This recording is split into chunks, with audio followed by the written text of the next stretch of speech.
할렐루야. 사랑하는 대강의 가족 여러분, 오늘 하루도 하나님의 말씀과 동행하는 삶이 되길 소망합니다.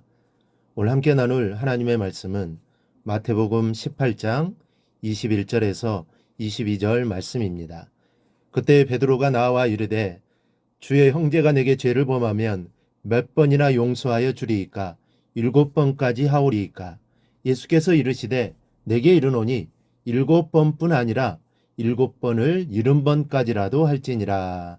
아멘. 어떤 사람이 원인을 모르는 병 때문에 오랫동안 앓아눕게 되었습니다. 병원에 가보고 기도원에도 가보았지만 병의 차도는 없었고 더욱더 병은 깊어져서 이 고통이 심해졌습니다. 그런데 어느 날 교회에서 설교 시간에 용서에 대한 말씀을 듣게 되었습니다. 용서하지 못하면 그것이 병이 된다는 설교의 말씀이 그 사람의 뇌리를 때렸습니다. 그러나 집에 돌아와 자기가 용서하지 못한 사람을 헤아려 보았지만 도무지 떠오르지 않는 겁니다. 그래서 일주일간을 기도하며 용서할 사람을 찾았는데 놀랍게도 500명의 이름을 떠올렸다고 합니다.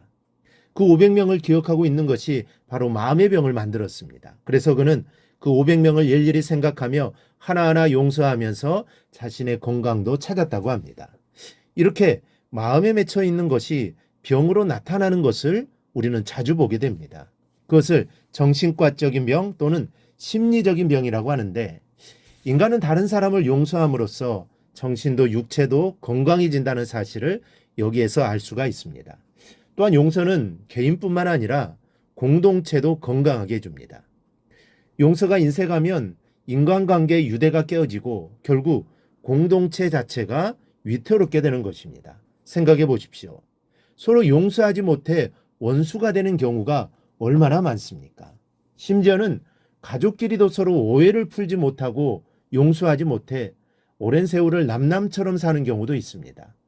용서 한번 하면 모든 것이 다 해결될 텐데 그렇지 못하는 경우가 많습니다. 오늘 본문을 통해 용서에 대한 두 가지 말씀이 나옵니다. 한 가지는 오늘 우리가 함께 읽은 말씀입니다. 오늘날 베드로가 주님께 묻습니다. 형제가 나에게 죄를 범하면 몇 번이나 용서하여 주리이까? 7번까지 하오리이까? 당시 유대 랍비들은 다른 사람의 잘못은 적어도 3번까지는 용서하라고 가르칩니다.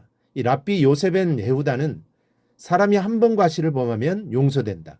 2번 과실을 범하면 용서된다. 3번 과실을 범하면 용서된다. 그러나 4번째는 용서되지 아니한다라고 가르쳤습니다. 따라서 베드로가 형제가 범죄하면 7번 용서하면 되겠느냐라고 이 질문함으로써 주님의 칭찬을 기대했는지도 모르겠습니다. 그러나 주님은 범죄하면 7번 용서하는 것이 아니라 70번씩 7번, 즉 무한한 포용력을 가지고 용서하라라고 가르치십니다.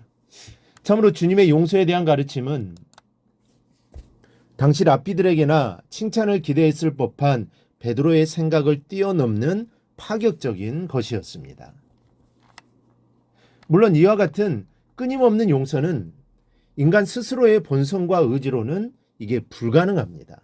그것은 오직 하나님의 무한하신 용서와 그리스도의 한없는 사랑에 근거할 때만 비로소 실천이 가능한 것입니다. 그래서 주님은 본문에서 무자비한 종의 비유를 통해 이 사실도 함께 가르치셨습니다. 즉 1만 달란트 빚진 자와 100데나리온 빚진 자의 비유입니다. 이것도 용서에 대한 말씀입니다.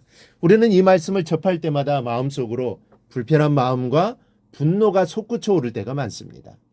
1만 달란트 빚진 자가 너무도 파렴치하게 느껴지기 때문입니다. 그런데 우리는 이러한 마음을 버려야 합니다.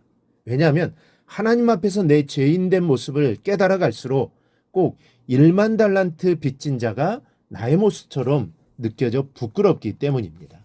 오늘 말씀을 통해서 두 가지만 생각해 보겠습니다. 첫째는 다른 사람을 용서하지 못하는 사람은 하나님의 용서를 기대하지 말아야 한다는 것입니다.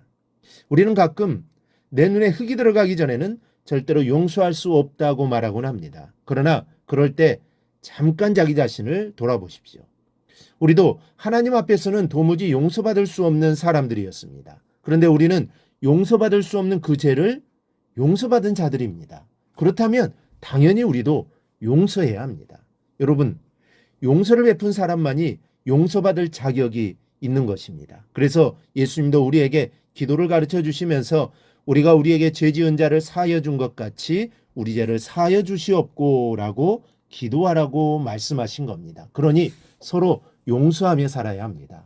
25절을 보면 너희가 각각 마음으로부터 형제를 용서하지 아니하면 나의 하늘아버지께서도 너희에게 이와 같이 하시리라. 하나님의 용서의 조건은 사람에 대한 용서임을 기억하시기 바랍니다. 둘째, 아예 용서받을 행동을 하지 말라는 것입니다. 즉 역설적으로 말씀드리면 적극적인 차원에서의 용서입니다. 죄를 짓고 용서받는 것보다는 하나님의 뜻대로 성실하게 살아서 아예 죄가 틈타지 못하도록 해야 누군가를 용서할 수 있습니다.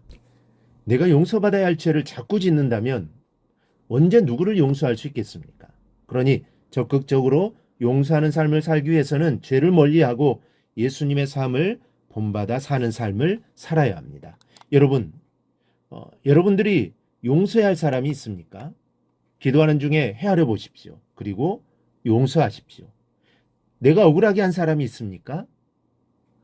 대면할 용기가 나지 않거들랑 용서를 구하는 전화라도 하십시오. 그리고 이후로는 아예 용서받을 행동을 하지 않기를 바랍니다. 오직 하나님의 뜻을 쫓아 하나님의 사람답게 사시기를 바랍니다. 그리하여 하나님의 영광을 온전히 드러내며 살아가기를 주님의 이름으로 축원합니다. 오늘 묵상한 말씀을 굳게 잡고 삶으로 실천하며 살아내는 대강의 모든 성도들이 되기를 축복합니다.